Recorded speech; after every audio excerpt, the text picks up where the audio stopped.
ఎదురు వాళ్ళ కంట్లో నలగ తీసే ముందు ఈ కంట్లో దూలాన్ని మనం.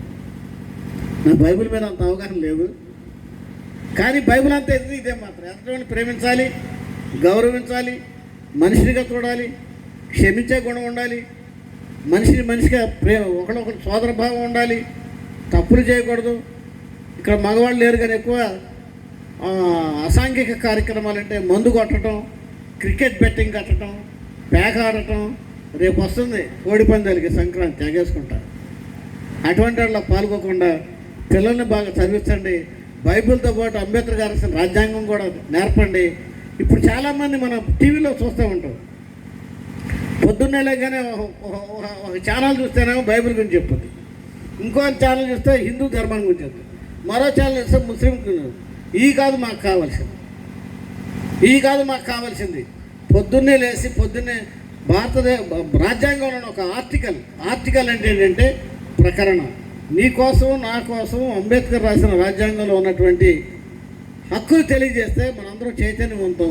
మనందరం హక్కులు తెలుసుకున్నప్పుడే హక్కులు ఏ రకంగా కోల్పోతున్నామో, ఆ హక్కుల కోసం ఏ రకంగా సంఘటితం అవ్వాలో, పోరాడాలో, ఇటువంటి మరి దళిత బిడ్డలందరూ నీలిరంగు జెండా వేసుకుని ఈ ధర్మచక్రం అంబేద్కర్ గారు చెప్పింది, అశోక ధర్మచక్రం. మీరందరూ జాతీయ జెండా సల్యూట్ కొడతారు, అవునా? కానీ ఆ జాతీయ జెండా రూపశిల్పి బాబాసాహెబ్ అంబేద్కర్. పింగళి వెంకన్న అంటారు, కానీ ఆయన కాంగ్రెస్ జెండా రూపొందించాడు, అందులో రాట్నం పెట్టాడు. అంబేద్కర్ గారు అది కరెక్ట్ కాదయా, అందులో అశోక ధర్మచక్రం ఉండాలండి. అశోక ధర్మచక్రం అంటే 24 లీవ్స్ ఉంటాయి. అందులో ఒక్కోదానికి ఒక గుణం, శీలం, మానం, హక్కు, మర్యాద, గౌరవం, ఇవన్నీ ఉన్నాయి. అది ఎవడో చెప్పడం. ఇటువంటి అంబేద్కర్ చరిత్ర చాలా దాచేశారు. ఇక్కడ మీకు కరెంట్ వస్తుంది. గ్రిడ్ సిస్టమ్ అంబేద్కర్ గారు పెట్టింది. మీరు 10th క్లాస్ పాస్ అవగానే, ఇంటర్మీడియట్ పాస్ అవగానే, లేకపోతే బీటెక్ పాస్ అవగానే ఎంప్లాయ్మెంట్ ఎక్స్చేంజ్లో నేమ్ రిజిస్టర్ చేస్తారు. ఆ ఎంప్లాయ్మెంట్ ఎక్స్చేంజ్ పెట్టింది బాబాసాహెబ్ అంబేద్కర్. చాలామంది ఉద్యోగస్తులు ఈఎస్ఐ పెట్టింది Babasaheb Ambedkar. Reserve bank of India proposed by Babasaheb Ambedkar. LIC Babasaheb Ambedkar.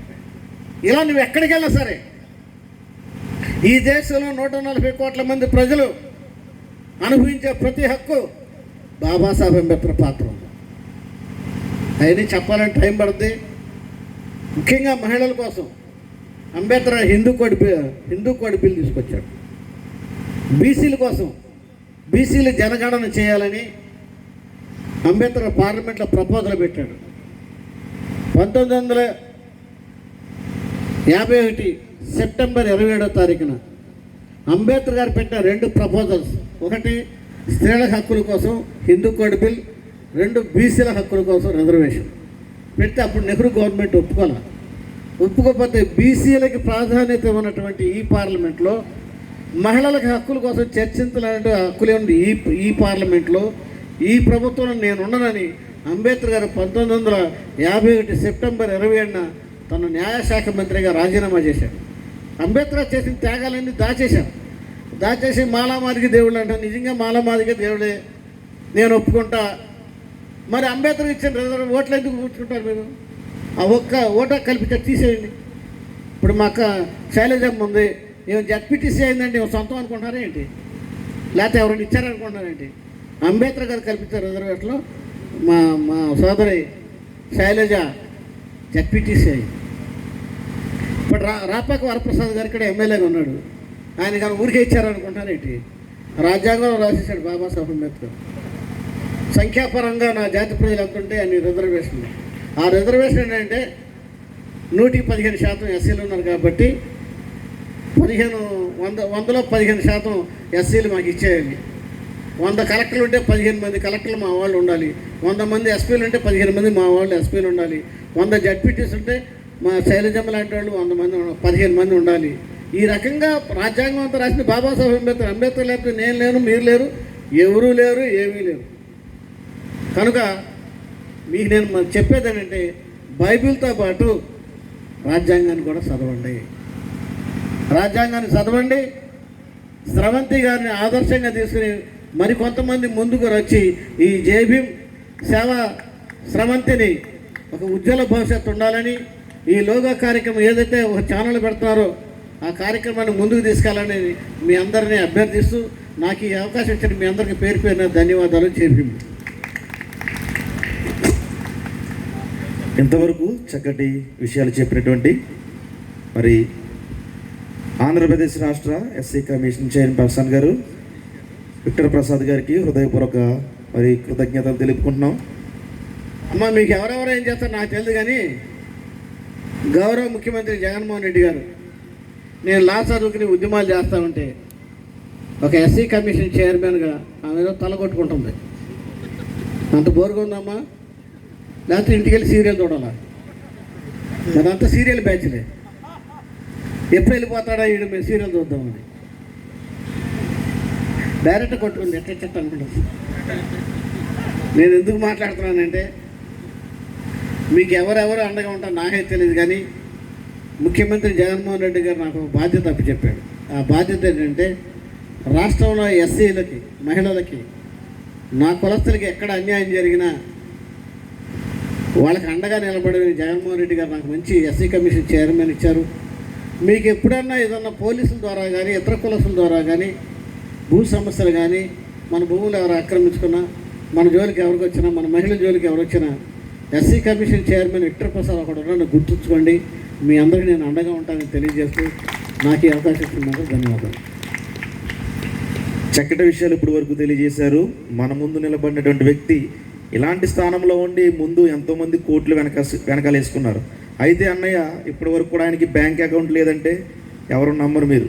ఎందుకంటే ఆయన మరి ఇల్లు కూడా సరైనటువంటి ఇల్లు లేదు. అయినా కానీ మరి డాక్టర్ బాబాసాహెబ్ అంబేద్కర్ గారు ఇచ్చినటువంటి ఆ యొక్క మరి స్ఫూర్తిని ముందుకు తీసుకుని ఆయన అంబేద్కర్ గారి వాది కాబట్టి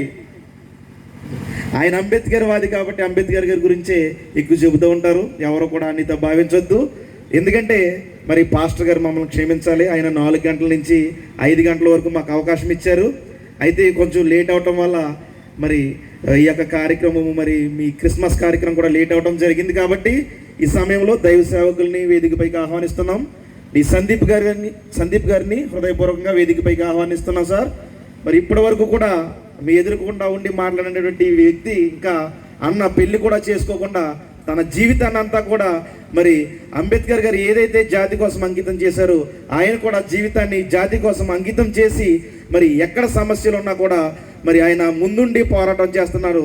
మరి ఆయనకి ఈ యొక్క సభాముఖంగా హృదయపూర్వక మరి కృతజ్ఞతలు తెలియజేస్తున్నాం సార్. ఈ యొక్క మారుమూల గ్రామానికి మీరు మరి లతక్కని అలాగే మమ్మల్ని అందరినీ కూడా ప్రేమించి ఈ యొక్క కార్యక్రమానికి ఇచ్చేసిన మీకు మరొకసారి హృదయపూర్వక వందనాలు తెలియజేసుకుంటూ మరి ఈ యొక్క జైభీమ్ సేవా స్రవంతి గ్రూప్ వారు ఏర్పాటు చేసినటువంటి కేక్ కటింగ్ చేసుకున్న తర్వాత మనం పిలుచుకున్నటువంటి ముఖ్య అతిథులకి చిరు సన్మానం చేసి ఈ యొక్క కార్యక్రమాన్ని ముగించుకుందాం. మరి పాస్టర్ గారు దయచేసి మమ్మల్ని క్షమించి మరి మీరు వేదిక వద్దకు వచ్చి మరి ప్రార్థన చేయవలసిందిగా, మరి కేక్ కటింగ్ కోసం ప్రార్థన చేయవలసిందిగా మిమ్మల్ని ప్రేమపూర్వకంగా ఆహ్వానిస్తున్నాం సార్. మరి ఇంత మీకు కనబడుతున్నటువంటి ఈ యొక్క లైటింగ్ కానీ మరి ఎన్ని ఆర్భాటాలు విందు అన్నీ కూడా మరి పాస్టర్ గారు మరి అలాగే మరి ఏర్పాటు చేసి ఉన్నారు. మరి లతక్క కూడా మాకు చెప్పడం జరిగింది. మరి శ్రవంతి అని అందరూ అంటారు కానీ మేమైతే లతక్క అని అంటాము ముద్దుగా. మరి లతక్క కూడా మాకు పాస్టర్ గారిని ఏర్పాటు చేసుకున్నారు. తమ్ముడు మనకు అవకాశం ఇచ్చారు. ప్రతి సంవత్సరం కూడా మరి ఎంత ఘనంగా ఇప్పుడు చేయలేదు కానీ మాకు అవకాశం ఇచ్చారు కాబట్టి 4 to 5 చేసేయండి అని చెప్పింది. కొన్ని అనివార్య కారణాల వల్ల లేట్ అయింది కాబట్టి మీరు ఎవరు కూడా అన్నితో భావించకుండా మరి దైవ సేవకుల్ని మరి వేదిక పైకి రావాల్సిందిగా ఆహ్వానిస్తున్నాం. మరి పాస్టర్ గారు ప్రార్థన చేసిన తర్వాత ఇక కేక్ కటింగ్ కార్యక్రమం చేసుకుందాం.